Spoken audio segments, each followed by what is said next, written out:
Lecture number 11 point है भद्रबाहु के द्वारा चंद्रगुप्त मौर्य को जैन धर्म की शिक्षा दी गई।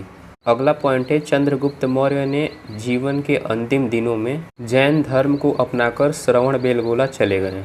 अगला पॉइंट है चंद्रगुप्त मौर्य ने श्रवणबेलगोला ब्रैकेट में कर्नाटक के चंद्रगिरी पहाड़ियों में संलेखना विधि से अपना प्राण त्याग कर दिए।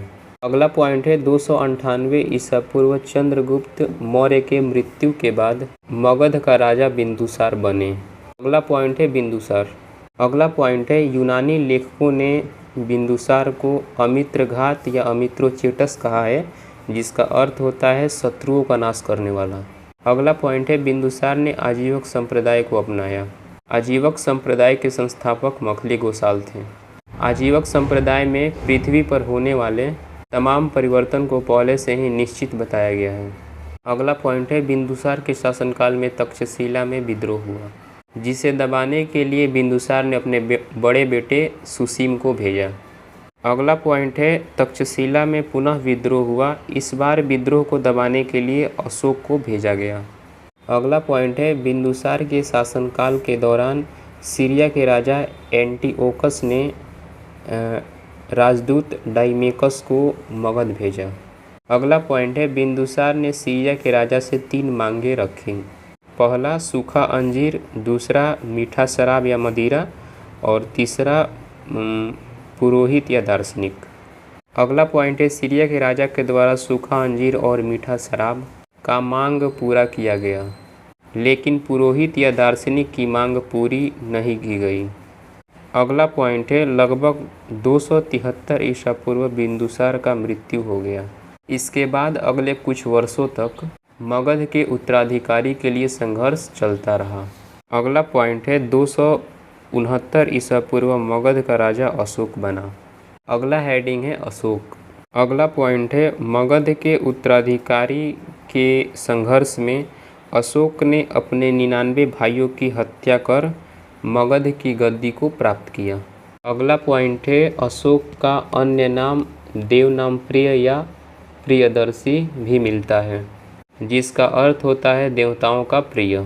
अगला पॉइंट है अशोक के भाबरू अभिलेख ब्रैकेट में राजस्थान में अशोक को मगध सम्राट बताया गया है। अगला पॉइंट है अशोक का मास्की अभिलेख ब्रैकेट में उत्तर प्रदेश में अशोक का नाम अशोकवर्धन मिलता है। अगला पॉइंट है राज्याभिषेक के 8वें वर्ष 261 ईसा पूर्व अशोक के द्वारा कलिंग युद्ध किया गया। इस युद्ध में 1 लाख से अधिक लोगों की हत्या हुई तथा 1,50,000 लोगों को कलिंग से निर्वसित कर दिया गया। अगला पॉइंट है इस कलिंग युद्ध के पश्चात अशोक का हृदय परिवर्तन माना जाता है और उन्होंने युद्ध नीति को त्याग कर धम्म नीति को अपनाया। लेक्चर 12 हेडिंग है धम्म की नीति। अशोक ने धम्म की नीति अपनाते हुए परोपकार की बातें की हैं। इसके माध्यम से पड़ोसियों के साथ मैत्रीपूर्ण व्यवहार तथा धर्म के अनुपालन करने की बात कही गई है। अगला पॉइंट है अशोक ने बौद्ध धर्म के प्रचार के लिए देश के साथ साथ विदेशों में भी यात्रा की है। अगला पॉइंट है अशोक ने बौद्ध धर्म के प्रचार के लिए पुत्र महेंद्र और पुत्री संघमित्रा को श्रीलंका भेजा। अगला पॉइंट है बौद्ध धर्म को अंतर्राष्ट्रीय धर्म बनाने का श्रेय अशोक को जाता है। अगला पॉइंट है अशोक की पत्नी तिक्षरक्षिता ने बोधि वृक्ष को नुकसान पहुंचाया था। अगला पॉइंट है अशोक के विषय में हमें अधिक जानकारी अभिलेखों से प्राप्त होती है। अगला पॉइंट है अभी तक अशोक के कुल 14 शिलालेख प्राप्त हुए हैं। एक डायग्राम ऊपर हेडिंग है अभिलेख। 3 भागों में बांटा गया है, शिलालेख, स्तंभलेख और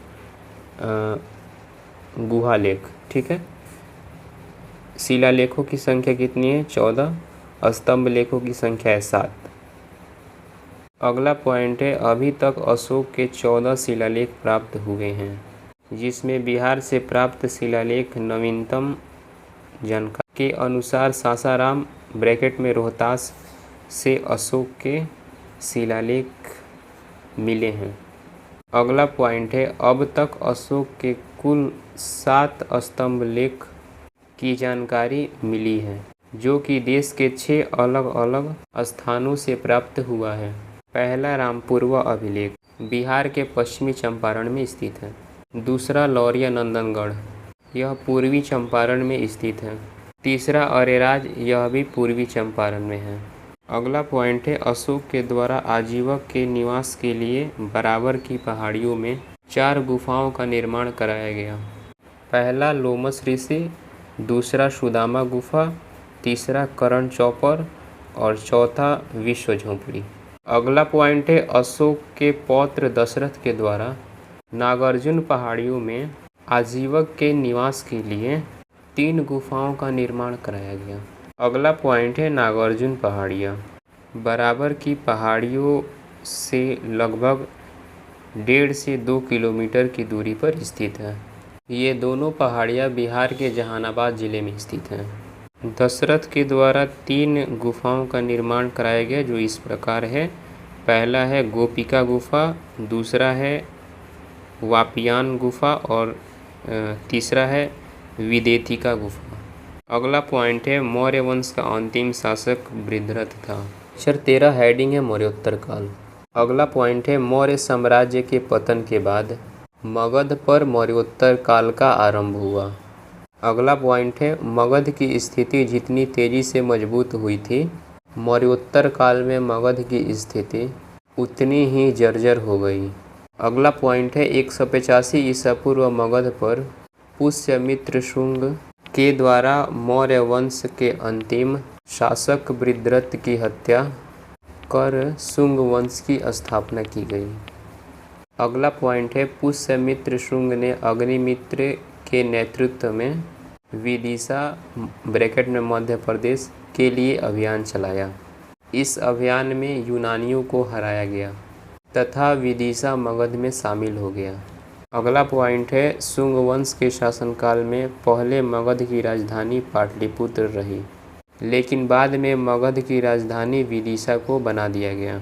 अगला पॉइंट है पुष्यमित्र शुंग ने साम्राज्य के कल्याण के लिए 2 बार अश्वमेध यज्ञ करवाया जिसमें पतंजलि को पुरोहित बनाया गया। अगला पॉइंट है अग्निमित्र को विदिशा का प्रांतपति बनाया गया था। अगला पॉइंट है कुछ इतिहासकारों का मानना है कि पुष्यमित्र शुंग ब्राह्मण वंश को लेकर जितना कट्टर था दूसरे धर्मों के प्रति उसका विचार उतना ही उदासीन था। अगला पॉइंट है पुष्यमित्र शुंग के द्वारा भारी संख्या में बौद्ध भिक्षुकों की हत्या करवाया गया तथा बौद्ध भवनों को नष्ट भी किया गया। अगला पॉइंट है अग्निमित्र तथा मालविका के विवाह से संबंधित किताब मालविका अग्निमित्रम कालिदास के द्वारा लिखा गया। अगला हेडिंग है कर्ण वंश। अगला पॉइंट है 75 ईसा पूर्व वसुदेव के द्वारा मगध पर कर्ण वंश की स्थापना की गई। अगला पॉइंट है कर्ण वंश के शासनकाल में भी ब्राह्मण धर्म का पुनरुत्थान हुआ था। अगला पॉइंट है संस्कृत की वरीयता शुंग वंश और कर्ण वंश के शासनकाल में अधिक था। अगला पॉइंट है कर्ण वंश के शासनकाल में मगध साम्राज्य का पतन लगातार हो रहा था। मगध की सीमा केवल पाटलिपुत्र तक सीमित हो गई।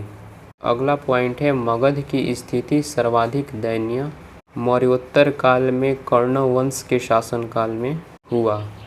अगला पॉइंट है आंध्र सातवाहनों के द्वारा कर्ण वंश के शासकों को पराजित किया गया तथा इस वंश का पतन हो गया। लेक्चर 14 हेडिंग है बौद्ध धर्म। अगला पॉइंट है 6ठी शताब्दी ईसा पूर्व हमारे देश में 2 धर्मों का उदय हुआ, बौद्ध धर्म तथा जैन धर्म। अगला पॉइंट है दोनों ही धर्म शांति का प्रतीक बना तथा लोगों को सत्य और अहिंसा के मार्ग पर एकजुट किया। अगला पॉइंट है बौद्ध धर्म के उत्कर्ष के कुछ महत्वपूर्ण कारण थे। पहला, देश में महाजनपदों के राजा लगातार युद्ध कर रहे थे जिससे प्रजा असंतुष्ट थी। दूसरा, हिंदू धर्म में वर्ण का बंटवारा वंशानुगत हो गया। तीसरा, लोगों के मन में समाज के कुरीतियों को लेकर असंतोष था। अगला पॉइंट है बौद्ध धर्म के संस्थापक गौतम बुद्ध थे। अगला पॉइंट है गौतम बुद्ध के जीवन से संबंधित महत्वपूर्ण तथ्य। संस्थापक महात्मा बुद्ध। बचपन का नाम सिद्धार्थ। जन्म 563 ईसा पूर्व। स्थान लुम्बिनी ब्रैकेट में कपिलवस्तु नेपाल। पिता सुद्धोधन ब्रैकेट में शाक्य कुल के राजा। माता महामाया जन्म के 7वें दिन मृत्यु। मौसी प्रजापति गौतमी। अगला पॉइंट है गौतम बुद्ध के पिता सुद्धोधन शाक्य कुल के मुखिया थे। अगला पॉइंट है 16 वर्ष की अवस्था में ही सिद्धार्थ का विवाह यशोधरा से हुआ, जिससे इनको पुत्र की प्राप्ति राहुल के रूप में हुआ। अगला पॉइंट है गौतम बुद्ध ने राहुल को मार्ग का बाधा बताया। अगला पॉइंट है गौतम बुद्ध ने अपने जीवन में 4 घटनाओं से प्रेरित हुए। ये 4 घटनाएं थे। पहला, वृद्ध व्यक्ति डैश परेशान। दूसरा, बीमार व्यक्ति डैश परेशान। तीसरा, मृत व्यक्ति डैश परेशान। चौथा, सन्यासी व्यक्ति डैश प्रसन्न। अगला पॉइंट है संसारिक दुखों से परेशान होकर 29 वर्ष की अवस्था में गौतम बुद्ध ने गृह त्याग कर दिया। इस घटना को महाभिनिष्क्रमण कहते हैं। अगला पॉइंट है गृह त्याग के दौरान गौतम बुद्ध ने साथ में अपने घोड़े कंथक और सारथी छन्ना के साथ गृह त्याग किया। अगला पॉइंट है गौतम बुद्ध को अपने पहले गुरु अलार कलाम से इनकी मुलाकात वैशाली में हुई। अगला पॉइंट है अलार कलाम ने गौतम बुद्ध को सांख्य दर्शन का शिक्षा दिया। इससे गौतम बुद्ध संतुष्ट नहीं हुए। जिस उद्देश्य से गौतम बुद्ध ने गृह त्याग किया उस सत्य की खोज नहीं कर पाए। अगला पॉइंट है गौतम बुद्ध आगे राजगृह पहुँचे। यहाँ उनको गुरु रामपुत्र मिले। अगला पॉइंट है राजगृह के बाद गौतम बुद्ध उरुवेला ब्रैकेट में बोध गया पहुँचे।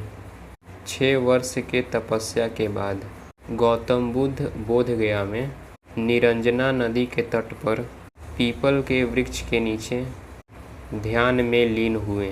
अगला पॉइंट है वैशाख पूर्णिमा के दिन गौतम बुद्ध को ज्ञान की प्राप्ति हुई तथा वे बुद्ध कहलाए। अगला पॉइंट है गौतम बुद्ध को अब तथागत कहा गया। अगला पॉइंट है गौतम बुद्ध ज्ञान के प्राप्ति के बाद सारनाथ पहुँचे जहाँ उन्होंने पहला उपदेश पाली भाषा में दी। अगला पॉइंट है गौतम बुद्ध ज्ञान प्राप्ति के बाद दोबारा राजगृह पहुँचे जहाँ मगध के शासक बिंबिसार ने गौतम बुद्ध को सम्मान के रूप में वेणुवन दिया। अगला पॉइंट है राजगृह के शासक बिंबिसार के द्वारा बौद्ध धर्म को संरक्षण मिला। अगला पॉइंट है बिंबिसार तथा अजातशत्रु दोनों ही गौतम बुद्ध के समकालीन थे। अगला पॉइंट है गौतम बुद्ध के द्वारा बौद्ध धर्म के माध्यम से सत्य और अहिंसा के बारे में परिचित कराया जा रहा था। अगला पॉइंट है गौतम बुद्ध के द्वारा दिए गए प्रथम उपदेश की घटना को धर्म चक्र परिवर्तन कहते हैं। अगला पॉइंट है गौतम बुद्ध को एशिया का प्रकाश कुंज कहा गया अर्थात लाइट ऑफ एशिया। अगला पॉइंट है 483 ईसा पूर्व गौतम बुद्ध का महापरिनिर्वाण कुशीनगर में हुआ। अगला पॉइंट है गौतम बुद्ध के अन्य नाम बुद्ध, तथागत और शाक्यमुनि।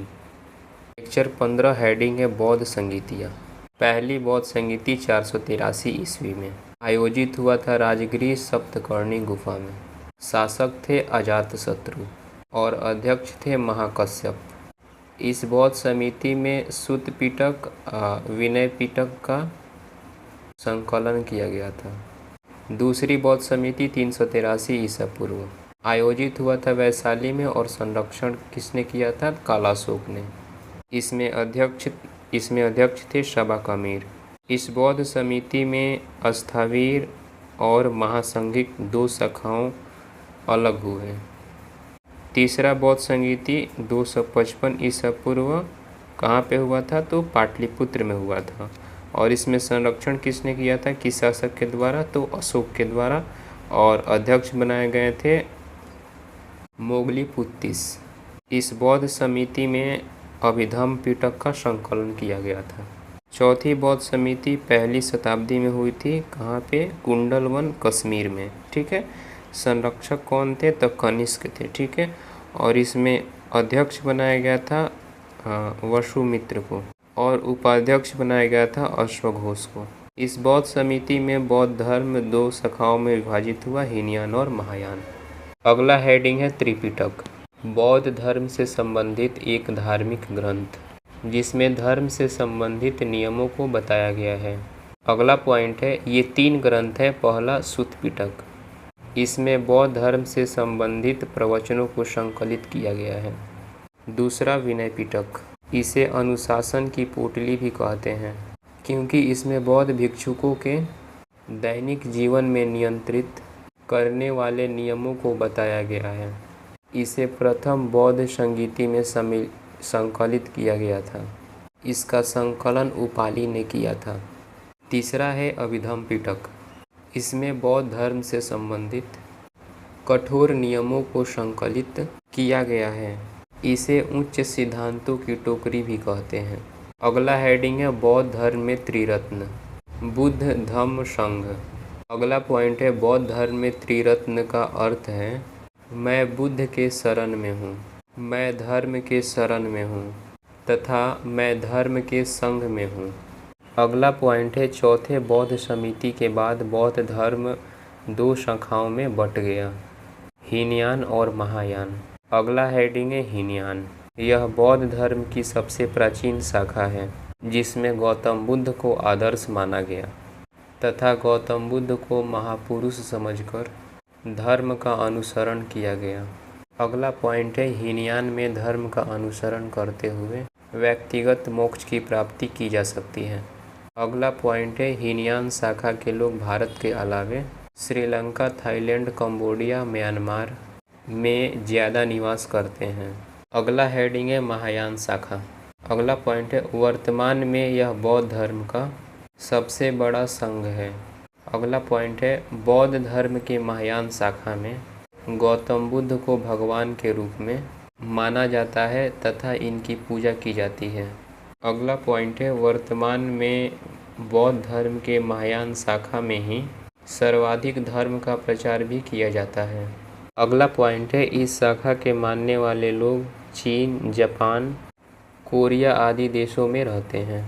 अगला पॉइंट है गौतम बुद्ध ने जीवन के दुखों से निवारण के लिए अष्टांगिक मार्ग दिए।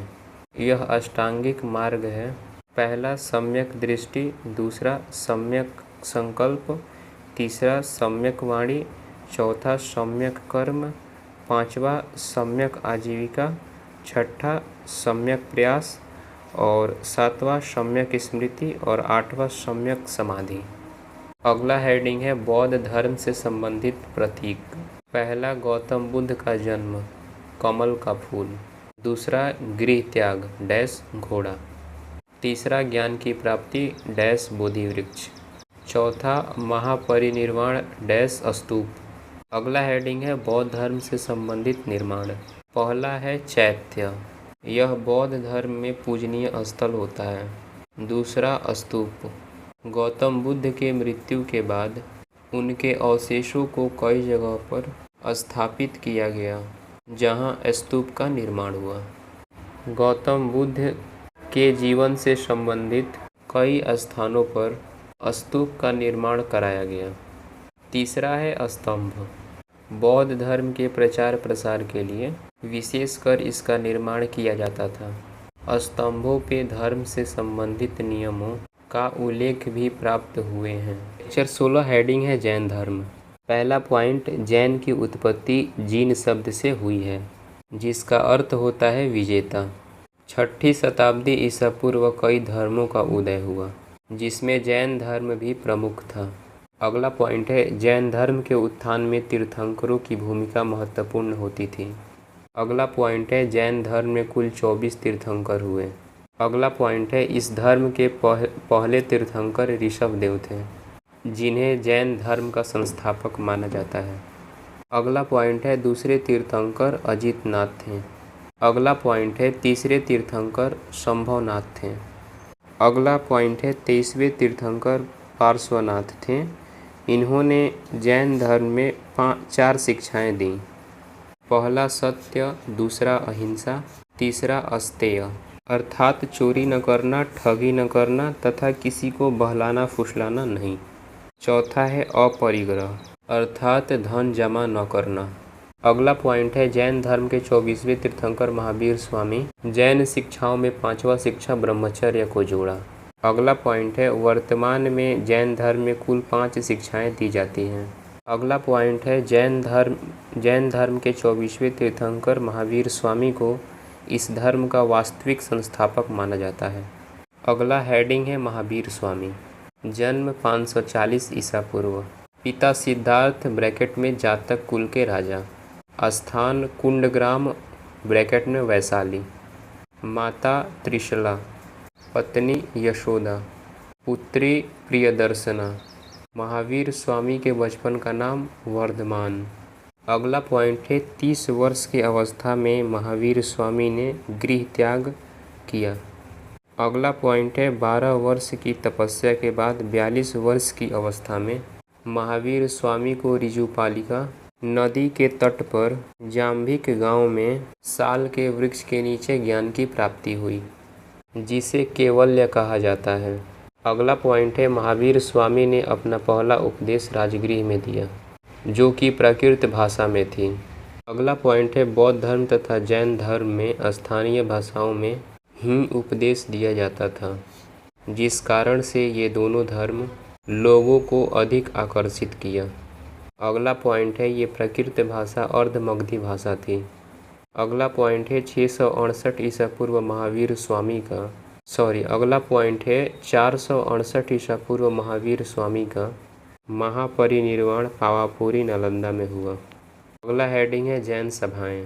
प्रथम जैन सभा 300 ईसा पूर्व पाटलिपुत्र में प्रथम जैन सभा आयोजित किया गया था, जिसके अध्यक्ष स्थूलभद्र थे। इन जैन सभा में जैन ग्रंथों का भी संकलन हुआ। साथ साथ जैन धर्म 2 भागों में विभक्त हो गया, श्वेतांबर तथा दिगंबर। अगला पॉइंट है दूसरी जैन संगीति। इसका आयोजन 512 ईस्वी में वल्लभी ब्रैकेट में गुजरात में किया गया था। इसके अध्यक्ष क्षमा श्रवण थे। Lecture number 17। पॉइंट है 300 ईसा पूर्व मगध में अकाल पड़ा। इस अकाल के कारण भारी संख्या में लोग मगध को छोड़ दिए। अगला पॉइंट है भद्रबाहु के नेतृत्व में कुछ जैन अनुयायियों ने मगध छोड़कर कर्नाटक चले गए। अगला पॉइंट है 12 वर्ष के बाद अकाल समाप्त होने के बाद भद्रबाहु अपने संघ के साथ मगध लौटे। अगला पॉइंट है मगध में जैन धर्म गुरु स्थूलभद्र ने भद्रबाहु के संघ को अपनाने से इनकार कर दिया। अगला पॉइंट है इस प्रकार जैन धर्म श्वेतांबर तथा दिगंबर 2 भागों में विभक्त हो गया।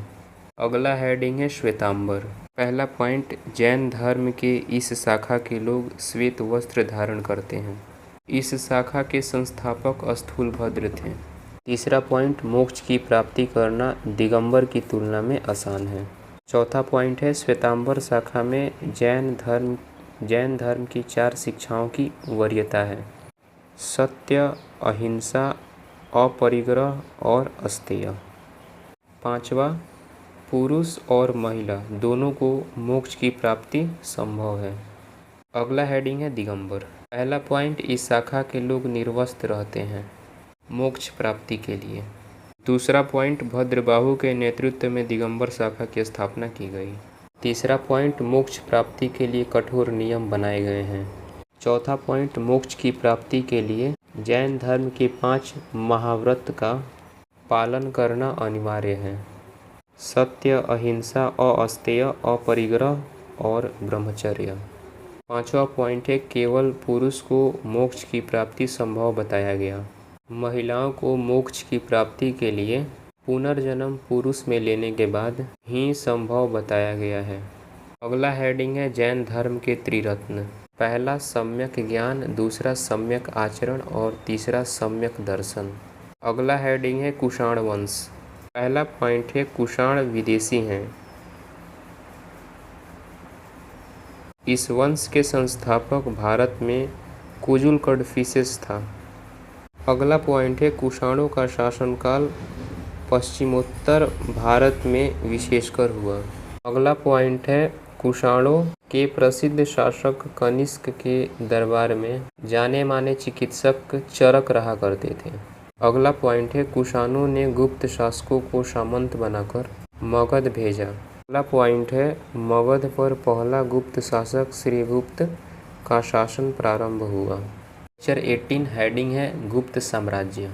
अगला पॉइंट है गुप्त वंश की स्थापना श्रीगुप्त के द्वारा किया गया। अगला पॉइंट है स्थापना के वर्ष को लेकर विशेष जानकारी प्राप्त नहीं हो पाती है। संभवतः माना जाता है 240 ईस्वी में गुप्त वंश की स्थापना हुई।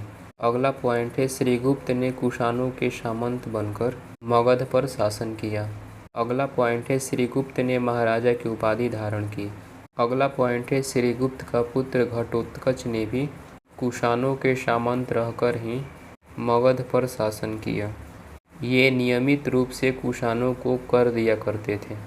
अगला हेडिंग है चंद्रगुप्त प्रथम।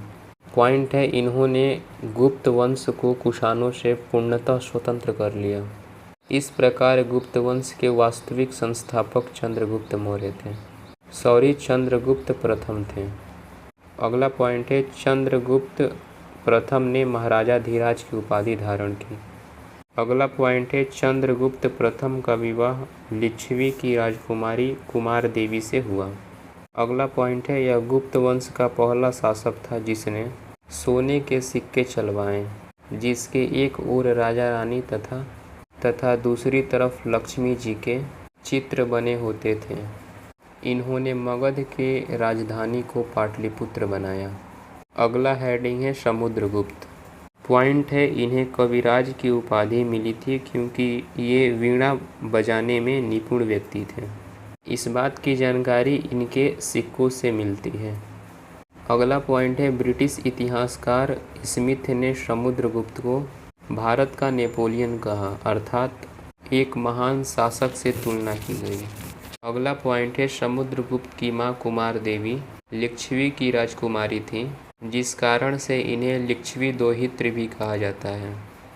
समुद्रगुप्त को प्रक्रमांक शासक के रूप में भी जाना जाता है, जिसका अर्थ होता है एक शक्तिशाली शासक।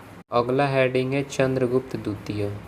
पॉइंट है समुद्रगुप्त के बाद मगध का दूसरा प्रतापी शासक इस वंश में चंद्रगुप्त द्वितीय को माना जाता है। अगला पॉइंट है चंद्रगुप्त द्वितीय के शासनकाल में नवरत्न रहते थे, जिसमें कालिदास भी एक प्रमुख विद्वान थे। अगला पॉइंट है कालिदास ने प्रसिद्ध नाटक मालविका अग्निमित्रम की रचना किया। अगला पॉइंट है कुमारगुप्त प्रथम। अगला हेडिंग है कुमारगुप्त प्रथम। पॉइंट है नालंदा विश्वविद्यालय की स्थापना कुमारगुप्त प्रथम के शासनकाल में किया गया। दूसरा पॉइंट अंग्रेजों के शासनकाल के दौरान भारत में पुरातात्विक उत्खनन के प्रमुख कनिंघम द्वारा नालंदा विश्वविद्यालय का उत्खनन किया गया। वर्तमान में यह बिहार के प्रमुख पर्यटन क्षेत्र है। अगला पॉइंट है यह पूरे विश्व का पहला विश्वविद्यालय था जिसमें आवासीय सुविधा उपलब्ध थी। चीनी यात्री वेनसांग के यात्रा वृत्तांत के अनुसार नालंदा विश्वविद्यालय में लगभग 20,000 छात्र शिक्षा प्राप्त करते थे तथा 1500 से अधिक शिक्षक थे। हेडिंग है पूर्व मध्यकाल। इसके अंतर्गत हेडिंग बिहार के क्षेत्रीय वंश, कर्नाट वंश, पाल वंश और सेन वंश। हेडिंग है पाल वंश। पॉइंट है लगभग 730 ईस्वी में इस वंश की स्थापना गोपाल के द्वारा की गई। अगला पॉइंट है इस वंश ने 8वीं सदी से लेकर 12वीं सदी तक मगध पर शासन किया। अगला पॉइंट है गोपाल के द्वारा ओदंतपुरी महाविहार की स्थापना की गई, जिसमें विशेष रूप से बौद्ध धर्म की शिक्षा दी जाती थी। अगला पॉइंट है गोपाल ने ओदंतपुरी में एक मठ का निर्माण भी कराया। अगला हेडिंग है धर्मपाल। पॉइंट है ये गोपाल के उत्तराधिकारी थे। इन्होंने 770 से लेकर 810 ईस्वी तक शासन किए। अगला पॉइंट है धर्मपाल के द्वारा विक्रमशिला महाविहार भागलपुर की स्थापना की गई, जिसमें बौद्ध धर्म की शिक्षा दी जाती थी। नोट: उदंतपुरी महाविहार बिहार के बिहार शरीफ में स्थित है।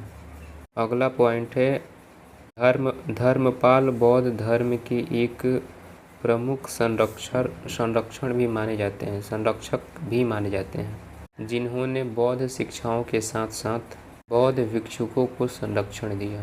अगला पॉइंट है राजगृह में कई गांवों को बौद्ध भिक्षुकों के लिए निवास स्थान बनवाया। अगला पॉइंट है धर्मपाल के द्वारा राजगृह तथा बिहार के अन्य क्षेत्रों में कई बौद्ध मठों का निर्माण करवाया। अगला हेडिंग है देवपाल। अगला पॉइंट है धर्मपाल के बाद इस वंश का उत्तराधिकारी देवपाल बना। 810 ईस्वी से लेकर 850 ईस्वी तक देवपाल का शासनकाल रहा। अगला पॉइंट है देवपाल ने इस वंश की राजधानी मुंगेर को बनाया। अगला पॉइंट है देवपाल भी बौद्ध धर्म के बहुत बड़े संरक्षक माने जाते हैं। इन्हें बौद्ध धर्म का आश्रयदाता भी कहा जाता है। अगला पॉइंट है देवपाल के द्वारा नालंदा में एक विहार के देखरेख के लिए 5 गांवों को दान में दिया गया था। अगला पॉइंट है देवपाल के बाद इस साम्राज्य का क्षेत्रफल या फिर इस वंश का साम्राज्य कम क्षेत्रों में सीमित रहा। अगला हेडिंग है महिपाल। अगला पॉइंट है देवपाल के बाद इस वंश का शासक महिपाल बना, जो कि इस वंश को मजबूती से संरक्षण नहीं दे पाया। अगला पॉइंट है इसके शासनकाल में दक्षिण के प्रतापी शासक राजेंद्र चोल का आक्रमण बंगाल पर हुआ, जिसने पाल वंश के शासकों को पराजित कर दिया। अगला हेडिंग है रामपाल ब्रैकेट में 1077 से 1120। पहला पॉइंट है यह पाल वंश का अंतिम शक्तिशाली शासक था, जिसके बाद इस वंश में केवल नामात्र के शासक रहे। अगला पॉइंट है बिहार पर जब तुर्की आक्रमण बख्तियार खिलजी का हुआ तब पाल वंश का शासक प्रद्युम्न पाल था। लेक्चर 19 हेडिंग है कर्नाट वंश। पहला पॉइंट यह वंश मिथिला या विदेह क्षेत्र में स्थापित हुआ। अगला पॉइंट उत्तर बिहार के साथ साथ नेपाल में भी इस वंश का विस्तार था। अगला पॉइंट है कर्नाट वंश की स्थापना 1097 ईस्वी में नान्यदेव के द्वारा किया गया। अगला पॉइंट है कर्नाट वंश के शासनकाल को मिथिला का स्वर्णकाल कहा जाता है। अगला पॉइंट है मैथिली भाषा का प्रचलन इसी शासनकाल में हुआ। अगला पॉइंट है उत्तर बिहार के साथ नेपाल में भी कर्नाट वंश का समृद्ध शासन व्यवस्था चला। अगला पॉइंट है नान्यदेव का पुत्र गंगदेव उत्तराधिकारी बना। अगला पॉइंट है गंगदेव ने कर्नाट वंश की राजधानी सिमरावगढ़ ब्रैकेट में नेपाल को बनाया।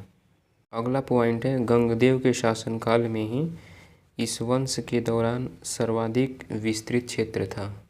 अगला पॉइंट है 12वीं सदी के अंत में बिहार पर लगातार तुर्की आक्रमण होने लगा। अगला पॉइंट है बख्तियार खिलजी का कर्नाट वंश पर आक्रमण के दौरान शासक नरसिंह देव था, किंतु आक्रमण से पूर्व नरसिंह देव ने बख्तियार खिलजी को नजराना भेजा, जिस कारण से ये आक्रमण का खतरा टल गया। अगला पॉइंट है हरि सिंह इस वंश का अंतिम प्रतापी शासक था।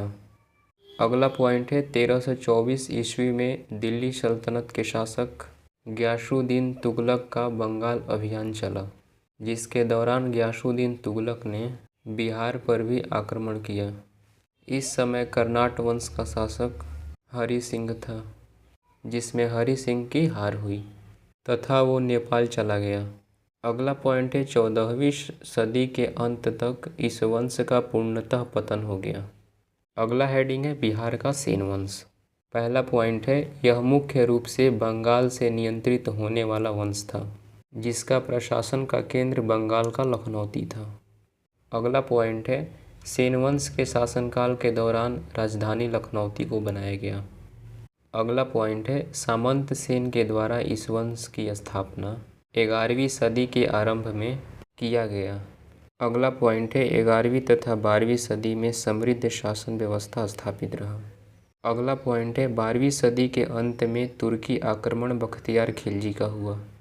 अगला पॉइंट है 1197 तथा 1198 में बख्तियार खिलजी के आक्रमण के समय सेन वंश का शासक लक्ष्मण सेन था, जिसकी हार हुई तथा इस प्रकार बिहार और बंगाल जीतने वाला पहला तुर्की बख्तियार खिलजी था। अगला पॉइंट है 1202 ईस्वी में बख्तियार खिलजी ने इस क्षेत्र की राजधानी लखनौती को बनाया। अगला पॉइंट है बख्तियार खिलजी के बारे में जानकारी का महत्वपूर्ण स्रोत मिनहाज सिराज द्वारा लिखित पुस्तक तबकाते नासरी से होती है। अगला हेडिंग है वेनवार वंश। पहला पॉइंट है फिरोज शाह तुगलक के शासनकाल में उत्तर बिहार के क्षेत्र में वेनवार वंश का स्थापना किया गया। अगला पॉइंट है 14वीं सदी में तिरहुत क्षेत्र में फिरोज शाह ने मुस्लिमों के नियंत्रण में वेनवार वंश की स्थापना की। अगला पॉइंट है इस वंश के सर्वप्रसिद्ध राजा महाराजा शिव सिंह था। अगला पॉइंट है महाराजा शिव सिंह के संरक्षण में मैथिली कवि विद्यापति कई रचनाएं की हैं, जिनमें प्रमुख है कीर्तिलता। अगला हेडिंग है चेरो वंश। पहला पॉइंट, यह मुख्य रूप से जनजातियों का वंश है, जिन्होंने लगभग 300 वर्षों तक शासन किया। अगला पॉइंट है पाल वंश के अंत के बाद चेरो वंश का स्थापना हुआ था। अगला पॉइंट है बिहार के शाहाबाद क्षेत्र में इस वंश का विस्तार था। शाहाबाद डैश वर्तमान भोजपुर, सारण, बक्सर, कैमूर तथा रोहतास क्षेत्र शामिल था। अगला पॉइंट है वर्तमान बिहार के साथ साथ झारखंड के पलामू में भी चेरो का शासन था। अगला पॉइंट है 1660 ईस्वी में चेरो के शासनकाल को मुगल साम्राज्य में मिला लिया गया। Lecture 20 no notes.